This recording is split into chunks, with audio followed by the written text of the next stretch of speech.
સ્વાધ્યાયનો દાખલા નંબર આપણે જઈએ છે 1.17.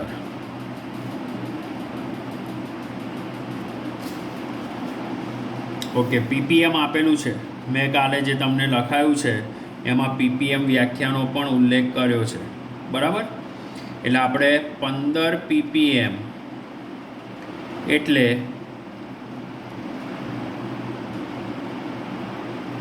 શું કરીશું? 10 લાખમાંથી 15મો ભાગ એવું લેવાય. 15મો ભાગ 10 લાખમાંથી, એટલે આપણે એના દરથી ટકા લઈએ તો એના બરાબર થશે 15 ગુણ્યા 100/10⁶. 10 લાખમો ભાગ એટલે 1.5 ગુણ્યા 10⁻³ થાય ટકા. હવે બીજા મુદ્દામાં શું કીધું છે? મોલર દળ. કોનું મોલર દળ લેવાનું છે? CH3 એટલે કે ક્લોરોફોર્મ. તો મિત્રો તમે ગણતરી કરજો. તો એ રીતે હું રાઉન્ડ ઓફ લઈ લઉં છું, 119 ગ્રામ પર મોલ. મોલર દળ ગણતા તો હવે આવડશે.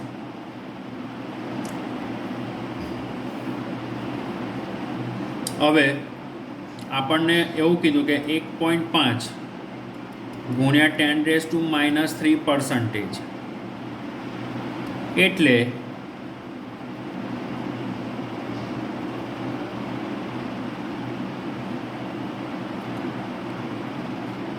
100 ml કદમાં 1.5 ગુણ્યા 10⁻³ ગ્રામ ક્લોરોફોર્મ રહેલ છે. એનો મતલબ આવો કાઢીશું, બરાબર. એટલે મોલારિટી છે મિત્રો. મોલારિટી બરાબર દ્રાવ્યનું વજન ગુણ્યા 1000, દ્રાવ્યનું મોલર દળ ગુણ્યા દ્રાવણનું કદ, બરાબર. શેમાં લઈશું? mlમાં, બરાબર. આ 100 ml કદ, 100 ml કદ. એટલે એના પરથી આપણને શું મળશે?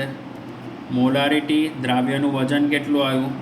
1.5 ગુણ્યા 10⁻³ ગુણ્યા 1000 છેદમાં મોલર દળ 119 આવ્યું ગુણ્યા 100. તો એના બરાબર 0.00126 મોલારિટી આવી. હવે એને આપણે પૂર્ણાંક લઈ લઈએ તો મોલારિટી બરાબર દશાંશ સ્થળને 4 એકમ જમણી બાજુ ખસેડીએ છીએ એટલે 1.26 × 10⁻⁴ મોલર થાય. ક્લિયર? ઓકે. પછી સ્વાધ્યાયનો દાખલા નંબર આપણે જઈએ છે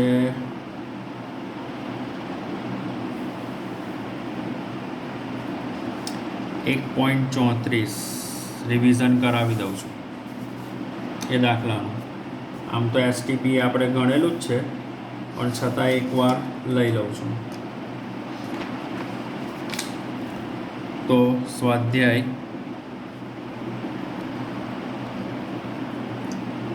નો દાખલો 1.34.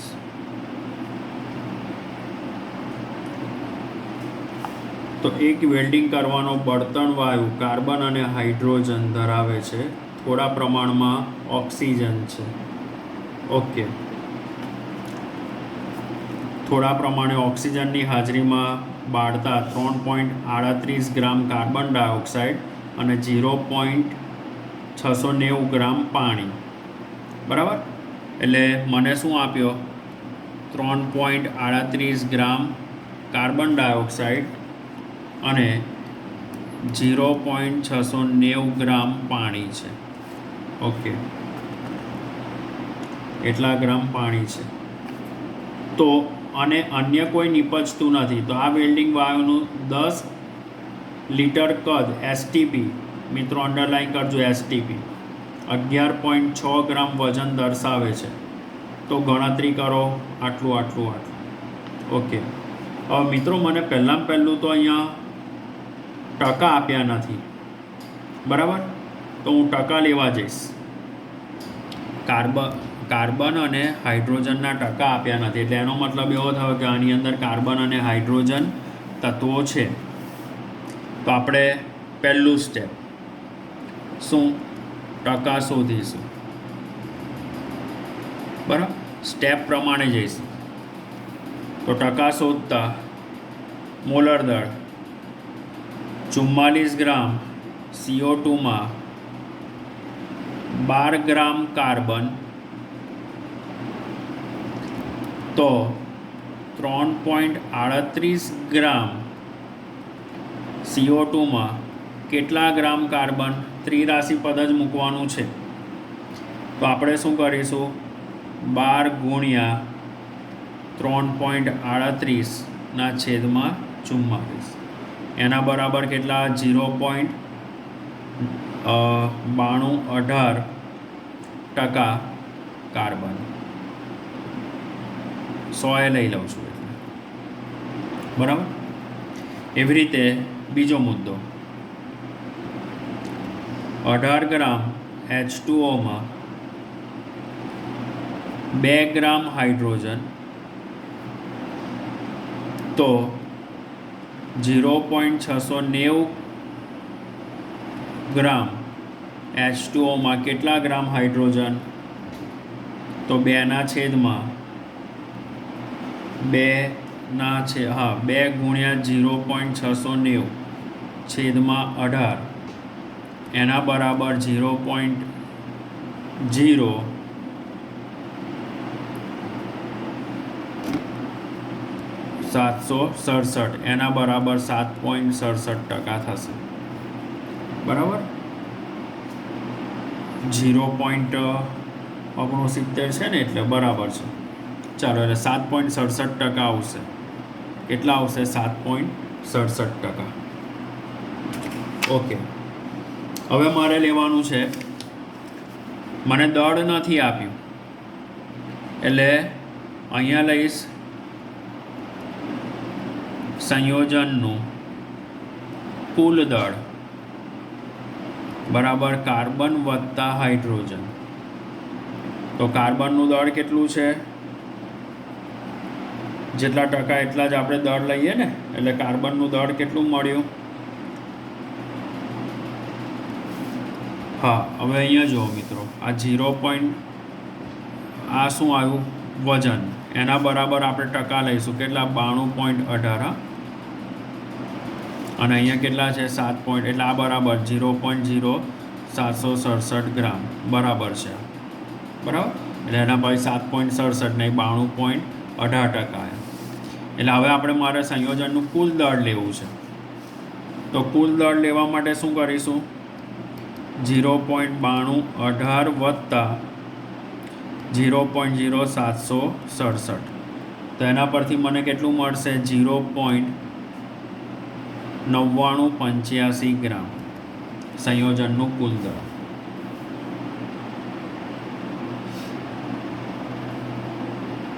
बराबर।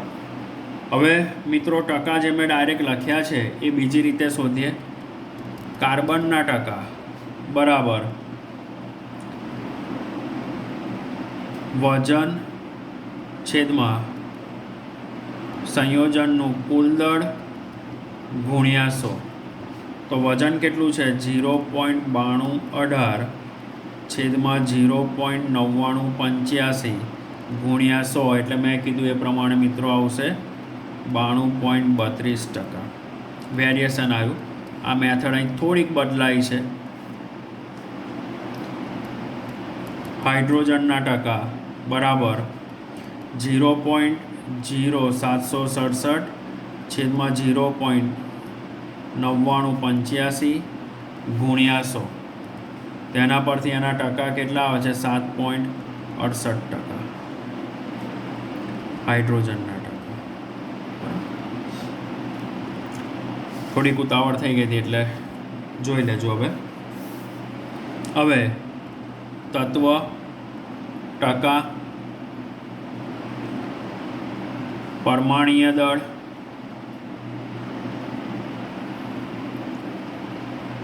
સરેરાશ, મોલ અને સાદો ગુણોત્તર, કાર્બન, હાઇડ્રોજન. પેલી જ મેથડ પર જઈએ છીએ હવે. બરાબર, કેટલા આવશે? 92.32, 7.68, 12, 1 એટલે 92.32 ભાગ્યા 12, 7.68 ભાગ્યા 1 એટલે એના બરાબર કેટલા આવ્યા? 7.69. એના બરાબર કેટલા આવ્યા? 7.68. એટલે સાદો ગુણોત્તર કેટલો આવ્યો? 1:1. ક્લિયર? એટલે પ્રમાણ સૂચક સૂત્ર બરાબર કેટલું થશે? CH. બરાબર, ઓકે. અહીં સુધી આપણે આવી ગયા. અહીંયા સુધી. હવે પાછી એક મેથડ બદલાઈ છે આમાં કે STP આપ્યું છે. શું આપ્યું છે મને? STP એટલે સ્ટાન્ડર્ડ ટેમ્પરેચર એન્ડ પ્રેશર. હવે STP એ દળ મને કેટલું આપ્યું છે અંદર જો 10 લિટર કદ 11.6 ગ્રામ છે. તો 10 લિટર STP એ 11.6 ગ્રામ દળ આવ્યું. તો 22.4 લિટર STP એ કેટલા ગ્રામ આવશે? એટલે એના માટે આપણે કરીએ 11.6 ગુણ્યા 22.4/10 બરાબર 25.984. આ કેમ કરવું પડ્યું? મારે મોલર દળ શોધવાનું છે. માટે મોલર દળ બરાબર કેટલું થશે? રાઉન્ડ ઓફ લઈ લઉં છું, 26 ગ્રામ પર મોલ.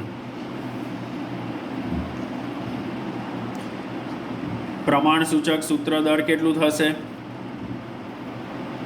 પ્રમાણ સૂચક સૂત્ર દળ બરાબર કેટલું થશે? 13 થશે, 12 + 1. એટલે હવે આપણે n શોધીએ. n =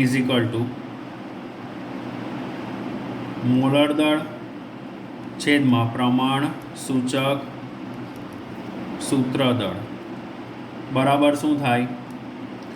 26/13 બરાબર કેટલા આવશે? 2. એટલે